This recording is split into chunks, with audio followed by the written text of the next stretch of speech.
Hello everyone, मैं आपका host और दोस्त आकाश ऑल इंडिया स्टूडेंट्स कम्युनिटी में आप सभी का स्वागत करता हूं। दोस्तों, हम पढ़ रहे हैं दिल्ली सल्तनत और अभी तक हम पढ़ चुके हैं गुलाम वंश के बारे में। फिर हमने पढ़ा था खिलजी वंश और उसके बाद हमने पढ़ा तुगलक वंश। आज हम कंप्लीट करेंगे सैयद और लोदी वंश को। जितने भी क्वेश्चन सैयद और लोदी वंश से बन सकते हैं वो सारे कवर करूंगा। मैं पहले भी वीडियोस में आपको बताया है, आप नोट्स भी बना सकते हैं, लेकिन अगर आप 2 से 3 बार सारी चीज़ों को ध्यान से सुन लेंगे तो एक भी क्वेश्चन अगर इन टॉपिक से आएगा तो आप गलत नहीं करेंगे। एज अ स्टोरी, एक स्टोरी फॉर्मेशन की तहत मैं आप लोगों को पढ़ाते हुए चल रहा हूँ ताकि आपको चीज़ें समझने में आसानी रहे। वीडियो पसंद आए तो लाइक और शेयर जरूर करिएगा। उससे पहले मैं आपको बता दूं आज हम और क्या क्या करने वाले। सैयद वंश के बारे में पढ़ेंगे, लोधी वंश के बारे में पढ़ेंगे, जो कर लगाए गए, कुछ नए कर आए दिल्ली सल्तनत में, उनके बारे में पढ़ेंगे, और किस भवन का निर्माण किस राजा ने कराया, किस सुल्तान ने कराया, वो हम पढ़ने वाले हैं। और प्रमुख नगर जो बसाए गए, किसने किस नगर का स्थापना की, वो भी आज हम इसी वीडियो के अंदर कवर करने वाले हैं। एक बार छोटा सा रिवीजन कर लेते हैं कि क्या क्या हुआ था और क्या क्या हमने पढ़ा है। हमने पढ़ा महमूद गजनवी के बारे में। 1000 के आसपास, सन 1000 में, 1000 ईस्वी में महमूद गजनवी भारत आया और वो भारत में अपना साम्राज्य स्थापित करने के लिए नहीं आया था। उसका एक ही मकसद था, लूटो और निकलो। तो उसने भारत पर 17-18 बार आक्रमण किया, सोमनाथ के मंदिर को लूटा और निकल गया। उसका सिर्फ एक ही मकसद था, किसी तरीके से भारत जो सोने की चिड़िया है उसको लूटना है, हमें अपना कोई साम्राज्य स्थापित नहीं करना। तो महमूद गजनवी आया, अपनी इच्छा पूरी की और 1027 तक वो चला गया। 1175 में मोहम्मद गोरी भारत आता है और मोहम्मद गोरी जब भारत आया, पहला उसका युद्ध हुआ भीम द्वितीय के साथ। तो भीम सेकंड के साथ उसका युद्ध होता है और पहले ही युद्ध में जो भीम सेकंड है मोहम्मद गोरी को हरा देता है।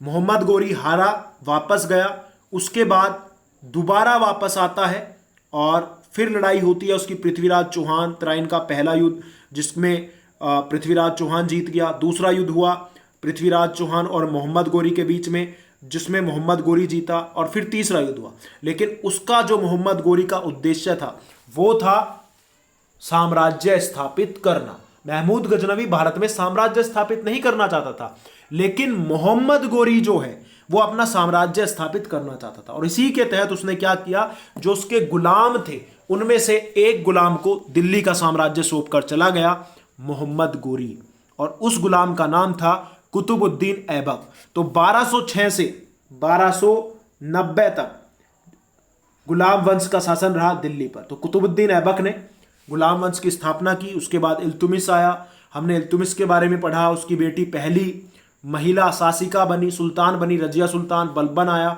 और फिर उसका आखिरी शासक हुआ गुलाम वंश का कैमूर्स। कैमूर्स के बाद फिर खिलजी वंश आता है जो 1290 से 1320 तक रहा, खिलजी वंश। और खिलजी वंश की स्थापना की गई थी किसके द्वारा, जलालुद्दीन खिलजी द्वारा। जलालुद्दीन खिलजी के बाद 1296 में गद्दी पर आता है अलाउद्दीन खिलजी। अलाउद्दीन खिलजी मार्केट रिफॉर्म्स लेकर आया, मतलब जो काला बाजारी थी बिल्कुल उसने खत्म कर दी थी। हुलिया पर था, जो आइडेंटिटी कार्ड होता है, वो उसको स्टार्ट कराया किसने, अलाउद्दीन खिलजी ने। अलाउद्दीन खिलजी ने स्टार्ट कराया दाग पर था, घोड़ों को भी पहचानने की, ताकि जो उसकी सेना में घोड़े हैं उनको भी आसानी से पहचाने जा सके। मलिक काफूर की सहायता से उसने दक्षिण पर विजय पाई तो और खुद को सिकंदर सानी की उपाधि दे दी खिलजी वंश के अलाउद्दीन खिलजी ने। 1320 तक ये शासन रहा। फिर हमने पढ़ा तुगलक वंश के बारे में, जिसकी स्थापना गयासुद्दीन तुगलक द्वारा की गई। नहरों का निर्माण बहुत ज्यादा हुआ, गयासुद्दीन तुगलक ने भी कराया। फिरोज शाह तुगलक हुआ, मोहम्मद बिन तुगलक को रक्त पिपासु बोला गया, एक पागल राजा बोला गया। ये सारी चीजें हमने पढ़ी है, ठीक है। तो कुछ योजनाएं भी स्टार्ट हुई थी तुगलक वंश के बारे में, जैसे दीवाने खैरात जो दान विभाग के लिए थी, मुस्लिम विधवाओं और लड़कियों के लिए, और एक था दास विभाग, ठीक है, जिसे दीवाने बंदगान बोला गया। ये हमने पढ़ा था तुगलक वंश के बारे में। तो एक छोटी सी इंफॉर्मेशन, क्विक रिवीजन था। आज हम करने वाले हैं सैयद वंश और लोधी वंश। सैयद वंश और लोधी वंश उतना इंपॉर्टेंट नहीं है दिल्ली सल्तनत में जितना पहले 3 रहे। कौन कौन से, गुलाम वंश, जिसे हम ममलूक वंश भी बोल देते हैं, खिलजी और तुगलक। इनका रोल बहुत छोटा सा रहा। 1414 से 1451 तक सैयद वंश का जो है राज रहा और इसका संस्थापक हुआ खिज्र खां। कौन था? खिज्र खां जो है, खिज्र खां द्वारा सैयद वंश की स्थापना की गई। 1421 तक ये गद्दी पर रहा और उसने खुद को ही एक उपाधि दे दी जिसका नाम था रैयत ए आला।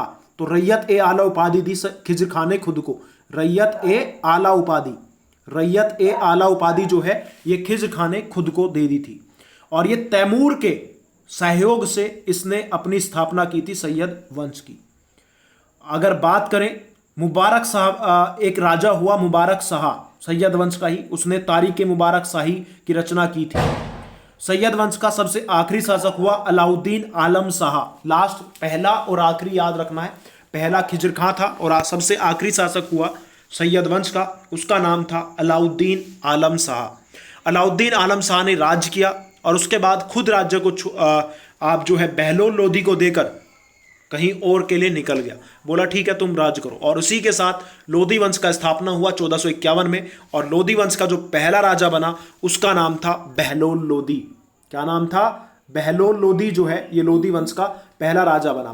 मान लो कि सैयद वंश का जो आखिरी है, जैसे हमेशा क्या हुआ कि पहले राजा को मारकर दूसरे साम्राज्य की स्थापना होती थी, लेकिन सैयद वंश के राजा को मारा नहीं गया था, उसने खुद ही बहलोल लोदी को अपना शासन दे दिया और लोदी वंश का स्थापना हो गया।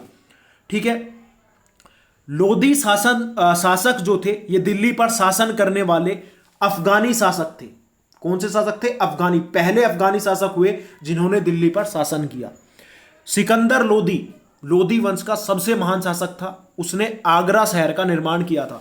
तो आगरा, जो आज का आगरा जहां पर ताजमहल बना हुआ है, आगरा का निर्माण जो है सिकंदर लोदी द्वारा कराया गया था। और 1506 में इसने आगरा को अपनी नई राजधानी बनाया। दिल्ली से राजधानी इसने क्या कर दिया? आगरा शिफ्ट कर दी थी। अगर हम बात करें सिकंदर लोदी जो कि इस साम्राज्य का महान शासक हुआ, लोदी शासक का, उसने भूमि नापने के लिए एक पैरामीटर चलाया जिसका नाम था गज ए सिकंदरी। तो गज ए सिकंदरी के तहत भूमि का मापन स्टार्ट हुआ लोदी वंश में। अगर अब बात करते हैं आयुर्वेद का जो ग्रंथ है फरहंगे सिकंदरी, उसका अनुवाद भी सिकंदर ने ही कराया था। किसने? सिकंदर लोदी ने। गुलरुखी उपनाम से उसने कविताएं भी लिखी। गुलरुखी उपनाम से, अपने खुद के नाम से नहीं, एक गुलरुखी माना जाता है। इतिहासकार जो कहते हैं कि गुलरुखी नाम से कविताएं लिखने वाला शासक कौन था, तो गुलरुखी नाम से कविताएं लिखने वाला शासक सिकंदर लोदी था। इस वंश का सबसे आखिरी शासन हुआ इब्राहिम लोदी। लोदी वंश का सबसे आखिरी शासक हुआ इब्राहिम लोदी और पानीपत के युद्ध में वो बाबर से पराजित हो गया। पानीपत का पहला युद्ध 1526 ईस्वी में हुआ और युद्ध में इब्राहिम लोदी मारा गया और इसी के साथ जो है लोदी वंश खत्म हो गया और मुगल साम्राज्य का भारत में शुरुआत होता है। अब क्या क्या कर, कौन कौन से कर जो है दिल्ली सल्तनत के टाइम पे आए उसके बारे में जान लेते हैं। हमने पढ़ा था खराज कर के बारे में। तो खराज कर जो है ये उन लोगों के लिए था जो मुसलमान नहीं थे, जैसे हिंदू, ब्राह्मण वगैरह, जो बाकी समुदाय के लोग थे उनके लिए था। और ये एक भूमि टैक्स था, मतलब अगर आप खेती करते हैं तो आपको भूमि कर देना होगा एज अ खराज। काफी बार एग्जाम में पूछा जाता है खराज का संबंध किससे था, तो भूमि कर था खराज। यहां पर एक नया टैक्स स्टार्ट हुआ था जिसका नाम था जकात।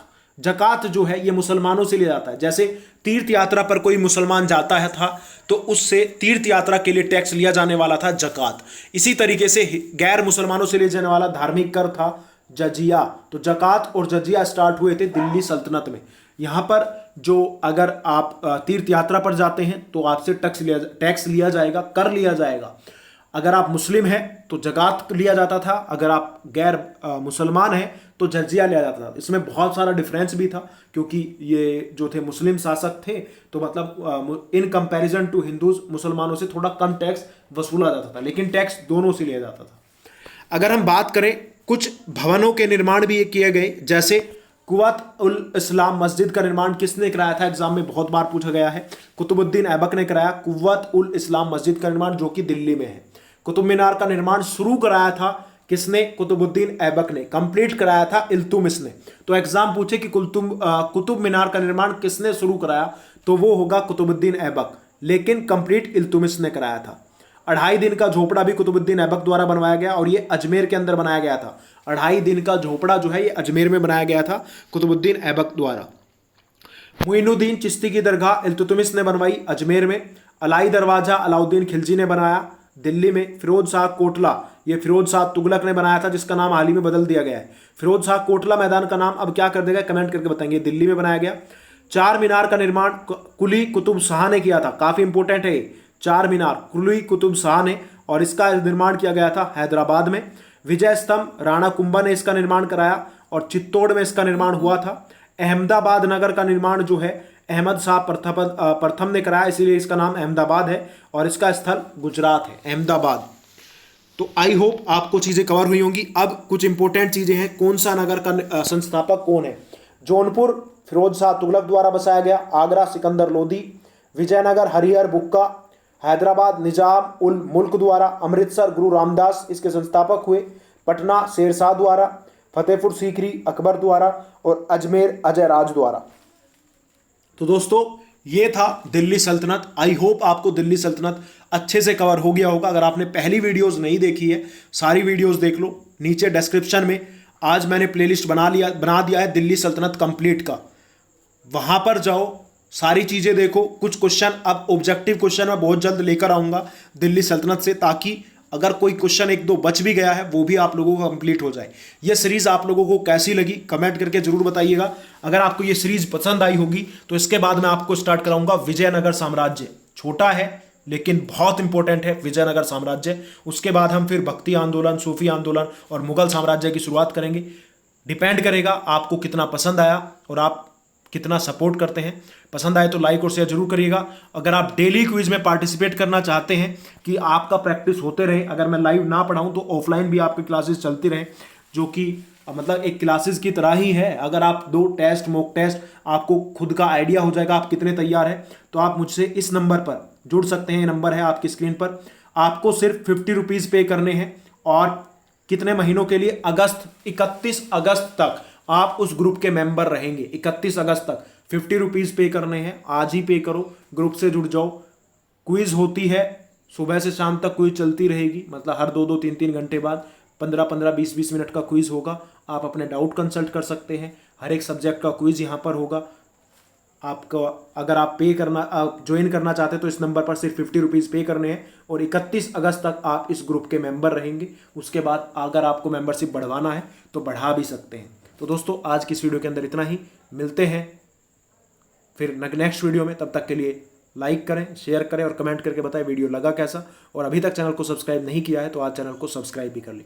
Thank you. जय हिंद, जय Bharat, take care, love you all.